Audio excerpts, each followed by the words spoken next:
أعوذ بالله من الشيطان الرجيم. بسم الله الرحمن الرحيم. قرآننا يروي الفضائل قصة من وحيها عبر حوت معناها، وكذا بهادي نبينا قد سطرت قصص روائعها يشع سناها. طوبى لمن فهم المقاصد واستقى في قصة هي للمكارم تنتقى، أن الحياة تجارب ومواعظ، والنيل في طلب السعادة بالتقى. فاقرأ بها خبر الحياة مواعظا، وافهم بها سبل السعادة والرضا. يروي الفضائل قصة من وحيها. Смотрите далее. Истории о джиннах. بهادي نبينا قد سطرت قصص. Во имя Аллаха Милостивого и Милосердного. Мир вам, милость Аллаха и Его благословение. Добро пожаловать на нашу новую серию передач «Прекрасные истории». Я прошу Аллаха Великого и Всемогущего сделать ее для нас полезной. Рассказ о джиннах, которые обитают на этой земле вместе с нами. Какова же их история? Какова их сущность? Аллах, Всемогущий и Великий, создал джиннов еще задолго до создания человека. Как Аллах создал людей из глины, Он создал джиннов из огня. И жили они на этой земле много тысяч лет, пока Аллах не создал людей. Один Аллах знает, сколько лет они распространяли нечестие на этой земле. Несмотря на то, что Аллах создал их так же, как Аллах создал и человека, только для поклонения Ему. Однако джинны творили нечестие на земле и не распространяли на ней ничего, кроме нечестия. Даже ангелы воскликнули, когда Аллах Всемогущий и Великий хотел сотворить человека. Они сказали: «Неужели ты поселишь там того, кто будет распространять нечестие и проливать кровь?» То есть ангелы подумали, что люди будут подобно джиннам распространять нечестие на земле и проливать кровь. Джинны распространяли нечестие на земле очень долгие годы. Тогда Аллах посылал к ним ангела, чтобы наказывать их. И каждый раз, когда они распространяли нечестие, Аллах посылал к ним ангелов, чтобы они наказывали их. И так, пока ангелы не загнали их на острова. Пока ангелы не отдалили джиннов к островам, где они потом жили. То есть ангелы заключили их на островах. Находясь на этих островах, им запрещалось приближаться к земле, дабы не погубить землю и то, что на ней. Потому что на ней обитали птицы, животные, другие живые существа. Джинны же не жили спокойно и начали проливать кровь, распространять нечестие. Тогда ангелы изгнали их и заключили их на островах. Среди них был один джин, который поклонялся Аллаху. И он не вел себя подобно другим. Он не распространял нечестие, как это делали другие из джиннов. И этого джинна звали Иблис. Благодаря его благородству, покорности, богобоязненности и наилучшему поклонению, Аллах возвысил его и поселил его на небесах среди ангелов. Поскольку Иблис был поклоняющимся и праведным из джиннов и жил среди ангелов на небесах, ибо Аллах почтил его и оказал ему милость, так как он прожил долгое время на небесах, в то время как все джинны находились на земле. Иблис жил на небесах, пока не наступил день, когда Аллах, Великий и Всемогущий, создал Адама, мир ему. Он создал его своими руками из глины. Он приказал одному из своих ангелов, возможно, Джибрилю, чтобы тот принес с земли немного глины. И он принес ему глину с земли. Затем Великий и Всемогущий Аллах создал Адама, мир ему, своими руками. Когда он придал ему соразмерный облик, до того, как вдохнуть в его тело из своего духа, пришел Иблис, который жил на небесах с ангелами, пришел к этому новому творению и начал завидовать ему, поскольку он был у Аллаха высокопочтимым и любимым.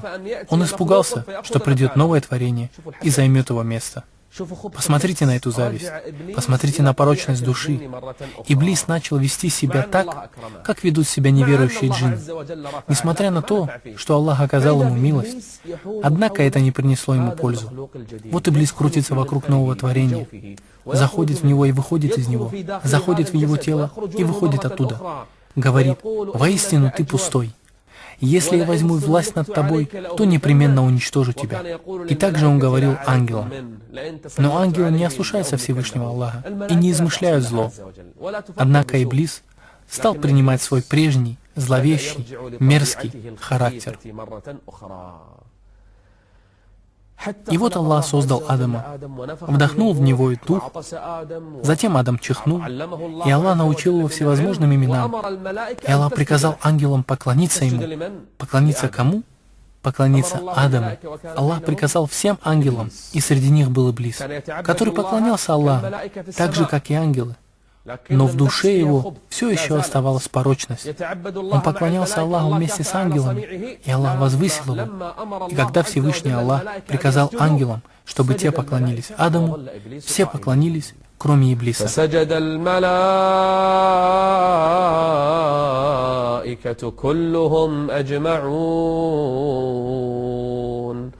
إلا إبليس لم يكن من الساجدين. Аллах Всемогущий и Великий сказал ангелам: «Пойдите ниц перед Адамом». И они тут же все пали ниц. И только Иблис отказался, возгордился и стал одним из неверующих. Аллах Всемогущий и Великий сказал Иблису: «Почему ты не пал ниц?» Он ответил: خلقتني من نار وخلقته من طين. «Я лучше, чем это творение. Я создан из огня, а он создан из глины. Я лучше него. Как же мне падать ниц перед ним? Я не стану кланяться человеку, которого ты создал из звучащей глины». Аллах приказывает ему, а он наслушается велению Аллаха Всемогущего и Великого. А кто станет возражать Аллаху, так же, как Иблис, то он окажется неверным. Это гордыня, из-за которой он ослушался своего Господа. И поэтому неверие называется неверием Иблиса. Возражание Иблиса, его непослушанию Аллаху, это из-за его гордыни. Аллах говорит в Коране: «Все они поклонились, кроме Иблиса. Он был одним из джиннов и ослушался воли своего Господа. Аллах Всемогущий и Великий проклял его и изгнал его из рая». После приговора Аллаха, который последовал вслед за его бунтом, Иблис предлагает Аллаху сделку.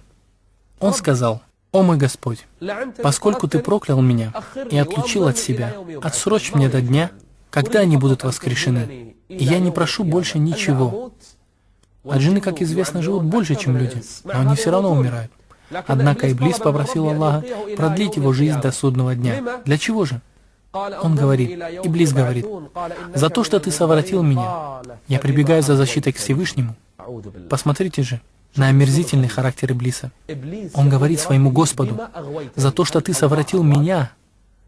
Разве Аллах совратил тебя с пути истины? Это ты возгордился и ослушался.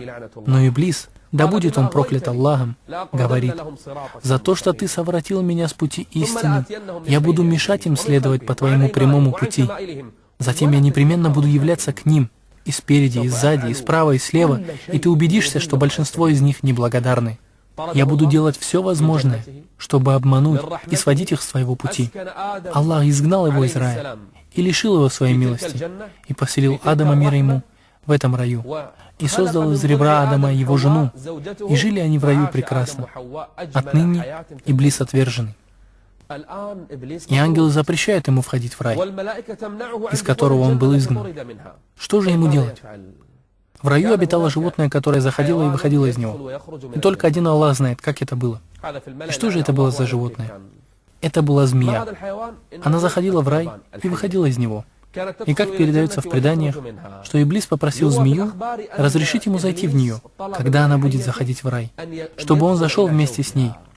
На самом деле змея сделала то, что хотел Иблис, и он зашел обратно в рай. И сделал он это по воле Аллаха. Этим великий и всемогущий Аллах хотел испытать Адама и его жену, испытать человечество. Все это было предопределено. Великий и всемогущий Аллах знает об этом. Итак, Иблис зашел в рай и пребывал там долгие годы, подвергая искушению Адама, пока тот не был извергнут оттуда, как был низвергнут оттуда и сам Иблис. Последует ли Адам за шайтаном?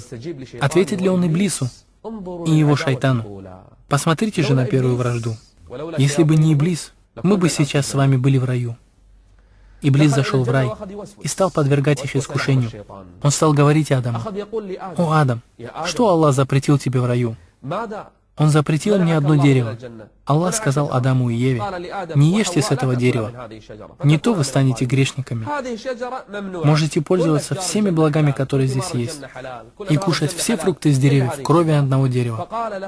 И сказал им Иблис: «Знаете ли вы, почему Аллах запретил вам есть с этого дерева?» «Нет, мы не знаем», — ответил Адам.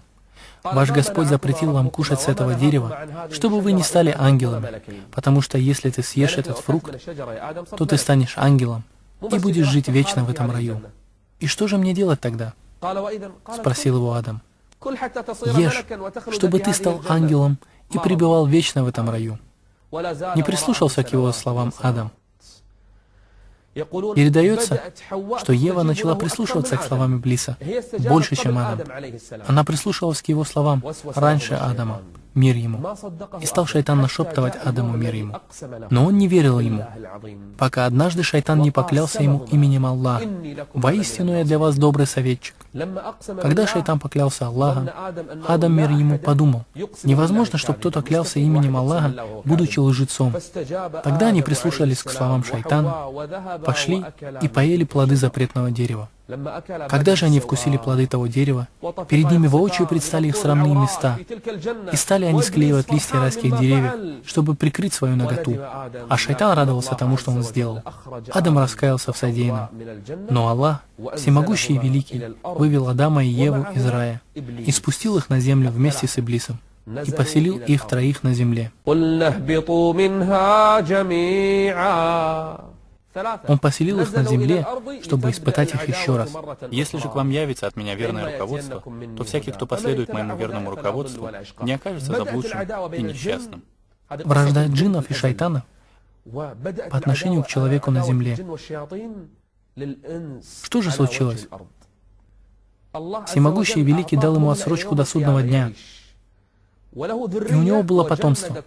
Он начал готовить свое потомство к войне против Адама и его рода, к войне против человека, чтобы сбить его с пути великого и всемогущего Аллаха. Что же будет теперь делать Иблис? Где же его место?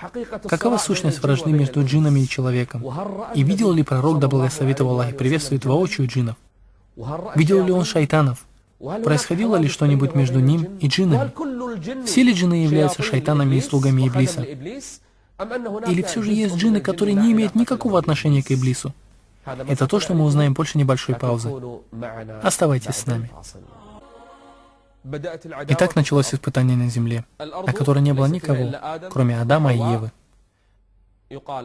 Говорят, что их поселили на отдельных частях земли, и они встретились у Арафата. Но Аллах знает лучше. Важно, что они спустились на землю, и у них не было потомства. И только поселившись на земле, у них возникло потомство. Оно начало возрастать, и все они исповедовали единобожие. А Иблис начал свою миссию. Он сделал себе трон на воде. И один Аллах знает, что это за вода, на котором Иблис сделал себе трон.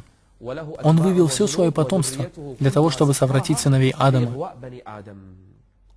Что же касается шайтанов, то они не жили до этого на земле, и все они стали служить Иблису, который стал их лидером, так как ему продлили жизнь до самого судного дня. Все шайтаны умирают, так же, как и все джинны. А что же касается Иблиса, то он не умрет до судного дня, так как ему позволил Всевышний Аллах. Поэтому он стал их лидером, их господином, и начал он совращать с истинного пути сыновей Адама, и начал побуждать их к непослушанию, совершению грехов. И первое убийство, которое произошло на земле среди сыновей Адама, это когда Кабиль убил Хабиля посредством наущения кого? Наущения Иблиса, его шайтанов, его потомства. Вот когда произошло первое убийство на земле. Непослушание и грехи постепенно начали распространяться на земле. Однако Иблис не смог вернуть их в многобожие. И первый ширк появился на земле спустя сотни лет после появления Адама, мир ему, когда пришел народ Нуха. Как же в этом преуспел Иблис? Иблис приходил к ним. И среди народа Нуха были праведные люди, такие как Уад, Суа, Яус, Яук, Наср. Все они были праведными людьми. Итак, к народу Нуха приходил Иблис. После смерти этих праведных людей он говорил им: «Как вы думаете, если построить статуи и изваяния в честь тех покоящихся праведников, сделайте их изваяния, потому что когда вы будете видеть их статуи, вы будете вспоминать их дела и назидания. Они будут напоминать вам об Аллахе, всемогущем и великом. И вы вспомните Аллаха. То есть вы не поклоняетесь им, нет, просто возвеличиваете их могилы, возвеличиваете их изваяния, не ради них, однако в знак возвеличивания и восхваления Аллаха, потому что они напоминают вам об Аллахе, и они были праведниками». Так они возвеличили их могилы, сделали на них изваяния и статуи, для того, чтобы они напоминали им об Аллахе. Проходили поколения за поколениями, вера начала слабеть, религия Аллаха забывалась. Шайтаны сводили их с прямого пути. Шайтаны говорили им: «Вы не поклоняетесь им, пусть эти изваяния, эти могилы будут посредниками между вами и Господом миров».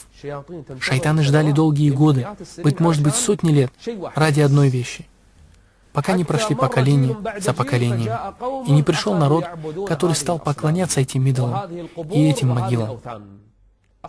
Они начали поклоняться им помимо всемогущего и великого Аллаха. Тогда появился первый ширк на земле, и Аллах послал к ним Нуха, мир ему. Шайтаны продолжали жить на земле. Что же касается Иблиса, то он сидел на троне, и у него были слуги. Что же они делали? Эти последователи Иблиса, они отправлялись на землю, чтобы отвести людей с прямого пути. Когда шайтаны возвращались к Иблису, Иблис говорил одному из них: «Что ты сделал?» Тот отвечал: «Я не отстал от человека, пока он не совершил прелюбодеяние». Он говорит: «Ерунда». Другой говорит: «Я не оставил человека, пока он не своровал». Ерунда. «Я не оставил человека, пока не разлучил его со своей женой». И тут Иблис приближает его к себе, что разлука между супругами является одной из самых больших его целей. Так вот, Иблис продолжает сидеть на троне, на воде, отправляя своих слуг шайтанов, эпоха за эпохой, чтобы сбить человека с пути истины, до тех пор, пока не пришел пророк Мухаммад, да благословит его Аллах и приветствует. Печать всех пророков и посланников. И тут Иблис начал гневаться. Он разгневался на этого пророка, так же, как гневался на всех пророков. Однако Иблис начал так сильно гневаться на этого пророка, что сам отправился к Мухаммаду. Он шел сам к нему, пытаясь сбить его с истинного пути, пытаясь отклонить людей от его призыва. Иблис это делал даже когда узнал, что курайшиты измышляют козни против Мухаммада, да благословит его Аллах и приветствует. Он сам отправился к ним, представился шейхом из Неджда и зашел в дом Абу Джахля, где курайшиты собрались, и начал давать им советы. Когда же один из них предложил убить пророка, да благословит его Аллах и приветствует, Иблис воскликнул: «Поистине это самая хорошая идея». Он поддержал его. И люди согласились с этой идеей и решили убить Мухаммада, да благословит его Аллах и приветствует. إلا إبليس كان من الجن ففسق عن أمر ربه أفتتخذونه وذريته أولياء من دوني وهم لكم عدو. Аллах обращается к человеку: «Неужели вы берете Иблиса и его слуг и его потомков, свои покровители и помощники, вместо Аллаха, тогда как они являются вашими врагами? Плохая это замена для тех, кто поступает несправедливо». Началась вражда. Они начали мучить посланника Аллаха, причинять ему страдания и враждовать с ним, пока пророк, да благословит его Аллах и приветствует, не переселился в Медину. Он подговаривал, натравлял курайшитов выступить против посланника Аллаха, да благословит его Аллах и приветствует, и явился к ним в облике Сурака ибн Малика, в сражении, которое состоится с посланником Аллаха, да благословит его Аллах и приветствует, является самой сильной битвой. И он знает, если он победит, тогда придет конец религии на земле. Однако, если он проиграет, то все его многолетние старания и усилия станут тщетными. Иблис пришел к курайшитам в облике Сурака ибн Малика и сказал: «Я ваш сосед, у меня есть армия, и я помогу вам». Когда же Иблис добрался до сражения, он увидел, как ангелы спускаются, и убежал. Вслед за ним люди начали кричать: «О, Сурака, куда же ты идешь?» И он сказал: «Я вижу то, чего не видите вы? Воистину, я боюсь Аллаха, и Аллах суров в наказании. И бежал с поля боя, оставив всех. Вернулся на свой трон. Это творение, из-за своей злости и мерзости, он настраивал безбожников против посланника Аллаха, да благословит его Аллах и приветствует. Однако та вера, которая усилилась в их сердцах, прогнала шайтанов. Даже Умар, который принял ислам и своей покорностью Аллаха являлся гордостью и величием для этой уммы, куда бы он ни пошел, шайтаны убегали от него. Последователи Мухаммада, да благословит его Аллах и приветствует, прогоняли шайтанов. А что касается последователей Иблиса, то они убегали от сподвижников Мухаммада, да благословит его Аллах и приветствует. Великое сражение – это не только сражение Абу Джахля с посланником Аллаха, да благословит его Аллах и приветствует, Абу Лахаба с посланником Аллаха, да благословит его Аллах и приветствует. Однако это величайшее сражение Иблиса с пророками и посланниками Аллаха. Иблис все еще продолжал посылать свою армию, своих слуг, пока кое-что не произошло. Абу Хурайра рассказал такую историю. Однажды посланник Аллаха, да благословит его Аллах и приветствует, назначил меня хранителем закята. Он должен был охранять его и говорит: в первую ночь я услышал голос, и вдруг какой-то мужчина набирает горстями финики. Этот человек был в преклонном возрасте, очень старый. Я подошел и схватил его и сказал: я непременно отведу тебя к посланнику Аллаха, да благословит его Аллах и приветствует. Вор взмолился, чтобы я его отпустил. Видишь ли, у меня нет ничего из пищи. Я очень стар. У меня дети, и они голодны. И живут в нищете. Оставь меня. Я пожалел его и отпустил. Абу Хурайра был хранителем. Вор пришел и на следующую ночь. Я поймал его и сказал: ты мне вчера соврал, обещав, что больше не придешь. О, прости меня, ведь я старый человек. У меня дети. Отпусти меня, о Абу Хурайра. И я его отпустил. На третью ночь все повторилось. Вор опять пришел. Я схватил его и сказал: ну хватит, на этот раз я отведу тебя к посланнику Аллаха, да благословит его Аллах и приветствует. И не будет больше договоренности между нами. Прости меня и отпусти. И на этот раз я научу тебя нужной молитве. А что это за молитва? Спросил Абу Хурайра. Перед сном, ложась в постель, прочти аятуль курси. Если ты прочтешь его, то до самого утра тебя будут охранять ангелы. Казалось бы, странным учить Абу Хурайру, который знает сунну, знает хадисы. Какой-то неизвестный человек дает ему этот совет. Кто же он, чтобы учить Абу Хурайру? Он не стал задерживать вора и отпустил его. Утром Абу Хурайра пошел к посланнику Аллаха, да благословит его Аллах и приветствует, и рассказал ему: о посланник Аллаха, 3 дня подряд ко мне приходил какой-то мужчина и делал то-то и то-то. Каждый день посланник Аллаха, да благословит его Аллах и приветствует, говорил одно и то же. И на 3-й день, когда Абу Хурайра рассказал ему то, что посоветовал ему этот мужчина, он сказал: знаешь ли ты, кто был этот человек, о Абу Хурайра? Нет, не знаю. Воистину, это был сам шайтан, который приходил к тебе. Он тебе сказал правду, несмотря на то, что он неисправимый лжец. Шайтаны всегда врут, однако в их словах иногда бывает правда. И действительно, если ты прочитаешь аятуль курси перед сном, то над тобой пребывает хранитель от Аллаха до самого утра. Джинны и шайтаны пришли к посланнику Аллаха, да благословит его Аллах и приветствует, после того, как пророк отправился на Таифу. Ее жители отвергли его. И когда он возвращался назад в Мекку, по дороге он встретился с джиннами, то есть с группой джиннов. Они пришли к посланнику Аллаха, да благословит его Аллах и приветствует, и слушали Коран. Они являлись верующими и богобоязненными, и исповедовали религию Мусы, мир ему. Когда же чтение Корана было окончено, они вернулись к своему народу и стали увещевать его.